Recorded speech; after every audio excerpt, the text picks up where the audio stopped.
हर औरत का एक ही सपना होता है कि उसका घर साफ, सुंदर और स्वच्छ रहे। वो अपने घर को इस तरीके से लेके चले कि किसी को भी किसी चीज़ की कमी ना हो। एक औरत अपने घर को चलाने में, सँवारने में, सजाने में जितनी जी-तोड़ मेहनत करती है, ये हमें किसी को बताने की ज़रूरत नहीं है। लेकिन फिर भी उसके साथ-साथ हमसे कुछ छोटी-मोटी गलतियाँ होती रहती हैं, जो कि हमें बहुत ज़्यादा नुकसान भी करती हैं, लेकिन हमें पता नहीं चलता है। जब धीरे-धीरे हमें उन गलतियों का पता चलता है, तब हम उन पर ध्यान देते हैं। चलो तो आज मैं आपको वे छोटी-छोटी गलतियाँ बताती हूँ जिन्हें कि मैं भी करती थी। सबसे पहली गलती मेरी ये थी कि मैं सुबह थोड़ा लेट उठती थी, जिससे कि मेरा हर काम लेट ही होता था। और इससे हमारे पूरे दिन की दिनचर्या बिगड़ जाती है, ना तो कोई टाइम पे काम ही होता है और ना ही हम अपना ही ख्याल रख पाते हैं। नंबर 2, पूजा पाठ कभी भी मेरी सुबह के टाइम नहीं होती थी, क्योंकि मैं जब लेट उठती थी तो उस टाइम पे काम का ही टाइम रहता था, तो पूजा पाठ का बिल्कुल भी टाइम नहीं रहता था, इसलिए मैं बहुत लेट पूजा करती थी। जबकि बोलते हैं पूजा 12 बजे से पहले ही कर लेनी चाहिए, लेकिन कभी-कभी मेरी पूजा को 1 भी बज जाता था। पूजा सुबह-सुबह ही अच्छी होती है और सुबह के टाइम पूजा करने से जो सुकून मिलता है ना, वो दिन में करने से बिल्कुल भी नहीं मिलता है। गलती हमारी यह भी रहती है कि हमें लगता है सारी चीज़ें एक दिन में ही धो डालें। जैसे कि पर्दे हैं, रजाई के कवर हैं या फिर बेडशीट है, सोफ़े के कवर हैं और घर के जितने भी कपड़े रहते हैं आलतू-फालतू के, वो सब मैं एक ही दिन में डाल देती थी। फिर क्या होता था कि मेरी कमर में दर्द हो जाता था। जबकि मेरे 3 बच्चे हैं, तीनों बच्चे ही मेरी सर्जरी से हुए हैं, तो मेरी कमर में पहले से भी बहुत दर्द रहता था। लेकिन जब मैं इतने सारे काम कर लेती थी, तो फिर मेरी कमर में और ज़्यादा दर्द हो जाता था। फिर मैं थकान के मारे ऐसे ही रहती थी कि बस मेरा काम का फिर मन ही नहीं करता था। फिर तो ऐसा लगता था कि बस मैं लेटी ही रहूँ बेड पे। तो इसलिए हमें सारे काम का ज़िम्मा एक ही दिन में नहीं लेना चाहिए। धीरे-धीरे करके हमें एक-एक कोने की सफाई करनी चाहिए। एक गलती बड़ी बताती हूँ आपको, जो कि मैंने अपने जीवन में बहुत बार की है। अब तो मुझे बहुत ध्यान आ गया है कि मैं जब भी कहीं जाती हूँ इन चीज़ों का ख़्याल रखती हूँ। जैसे कि जब भी हम घर से बाहर निकलते हैं तो फिर हमें उस टाइम पे अपने बेडशीट को जो है अस्त-व्यस्त कर देना चाहिए। इससे क्या होता है कि हमारे घर में दुःख, दरिद्र या कह लो कि नेगेटिव ऊर्जा नहीं आती है, प्रवेश नहीं कर पाती है। तो इसलिए हमें बेडशीट को इधर-उधर ही करके जाना चाहिए। दूसरी बात, हमें अपने घर की जो गैस सिलेंडर है उसको चेक कर लेना चाहिए, रेगुलेटर बिल्कुल बंद कर देना चाहिए, क्योंकि इन चीज़ों से पीछे घर में आग लगने का खतरा हो जाता है। अगर हम कहीं जा रहे हैं 1 या 2 दिन के लिए, तो फिर हमें ये छोटी-छोटी चीज़ें याद रखनी होती है। और एंड में मैं एक गलती और आपको बता दूं, जो कि इस जीवन की सबसे बड़ी गलती होती है। हम इतने बिजी हो जाते हैं कि अपने शरीर का बिल्कुल भी ध्यान नहीं रखते हैं। हमें किस टाइम खाना है, किस टाइम नहाना है, एक्सरसाइज करनी है या घूमने जाना है, हम अपने शरीर का कहीं तक भी कोई ख्याल नहीं करते हैं, जिसकी सज़ा हमें ज़रूर भुगतनी पड़ेगी या भुगत भी रहे होते हैं। आप एक बात सोचिए, अगर हम अपने शरीर का ही ध्यान नहीं रखेंगे तो हम किसका ध्यान रख सकते हैं। और फिर हम भी किसी को तब तक ही अच्छे लगते हैं जब तक हम किसी का काम करते हैं या किसी के काम आते हैं।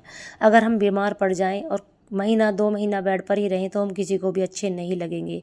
और ये सब तभी हो सकता है जब हम अपने शरीर का ध्यान रखेंगे, क्योंकि शरीर बिना भी कुछ भी नहीं है। सब लोग बोलते हैं कि शरीर की एक मुट्ठी राख ही बनती है, इसका ध्यान रखने का कोई फ़ायदा नहीं है, लेकिन मैं कहती हूँ सब कुछ शरीर से ही है। अगर हम अपने शरीर का ही ध्यान नहीं रख पाएंगे तो ना ही हम पूजा पाठ कर पाएंगे और ना ही हम कर्म कर पाएंगे। कर्म भी हम तभी कर पाते हैं अच्छे ढंग से जब हमारा शरीर साथ देता है, इसलिए शरीर का ध्यान रखना भी सर्वोपरि है। सबसे पहले हमें अपने शरीर का ही ध्यान रखना चाहिए। फिर मैंने सोचा कि ये गलतियाँ अगर ऐसे ही करती रहूँगी तो ऐसे काम नहीं चलेगा, क्योंकि घर में भी मन नहीं लगता और एक नेगेटिविटी आ जाती है, जिससे कि घर में क्लेश और बीमारी, वो दरिद्रता, इतनी सारी चीज़ें आ जाती हैं। तो फिर मैंने लड्डू गोपाल जी को लिया। लड्डू गोपाल जी को लेने के बाद भी मेरे घर में बहुत सुधार हुआ। मैंने सोचा कि सुबह-सुबह उठूँगी, पूजा पाठ किया करूँगी। तो फिर मैंने सुबह उठना चालू कर दिया। सुबह उठने से इतना सारा काम हो गया कि आप सोच भी नहीं सकते कितने फ़ायदे सुबह उठने के होते हैं। सबसे पहले सुबह उठकर पानी पीना, फिर टहलना, फिर उसके बाद झाड़ू पोछा करना, नहाना धोना, पूजा पाठ करनी और उसके बाद किचन में जाना। बहुत अच्छा लगता है जब सुबह-सुबह हम पूजा पाठ करते हैं, एक सुकून मिलता है, जो कि ऐसा सुकून हमें कहीं भी ढूँढने से नहीं मिलता। जब सुबह-सुबह सब सोए रहते हैं और एक गृहिणी उठकर घर की डस्टिंग करने के बाद घर को चमकाकर उसके बाद पूजा पाठ करती है, घर में धूप दीप आती है और उसकी जो महक सुगंध होती है ना, वो आपके मन को तो महकाती है लेकिन पूरे घर को भी महका देती है। तो भाई इतना घर में मन लगने लगा, जब भी कोई उठकर आता था, जैसे कि मेरे पति देव या मेरे बच्चे, सब देखते थे मम्मी ने कितना सारा काम कर दिया, मम्मी ने पूजा पाठ भी कर लिया है, घर में जोत चल रही है। और फिर बच्चे भी आपके धीरे धीरे ऐसे ही हो जाते हैं, उन्हें भी लगता है कि हमें भी नहा लेना चाहिए और पूजा कर लेनी चाहिए। तो बहुत सारे बदलाव कान्हा जी को लेने के बाद भी मेरे घर में आए। सुबह उठकर झाड़ू पोछा करने के बाद बिना नहाए किचन में ना जाना बहुत अच्छा लगता है, जबकि पहले मुझे मैं थोड़ी आलसी हो गई थी और मैं सोचती थी कि अभी उठूँगी, क्योंकि मुझसे नहीं उठा जाता था। 3-3 बच्चे हैं, तीनों सर्जरी से हुए हैं, तो कमर में पहले से ही बहुत दर्द रहता था। इसलिए सोचती थी कि अभी उठूँगी, और फिर बिना नहाए ही खाना बनाकर देना पड़ता था लड़की को।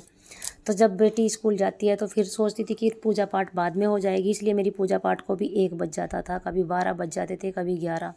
और फिर मतलब कुछ भी ना खाना पीना, इसलिए थकान भी रहती थी, तो सारे काम ही अस्त व्यस्त हो गए थे।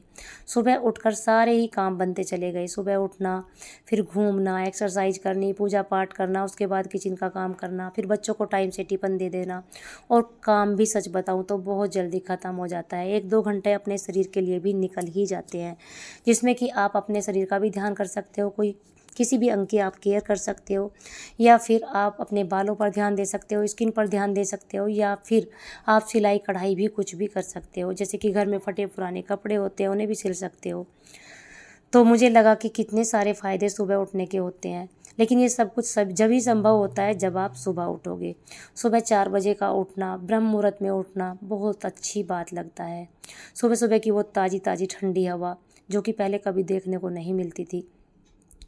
आज सबके घर बंद हो गए हैं, कहीं भी ऐसी ताज़ी ठंडी हवा देखने को नहीं मिलती है। लेकिन जब हम गांव में रहते हैं ना, सुबह सुबह टहलने के लिए निकल जाते हैं, तो सच बताऊं इतनी प्यारी ठंडी हवा आती है कि घर में आने का मन भी नहीं करता।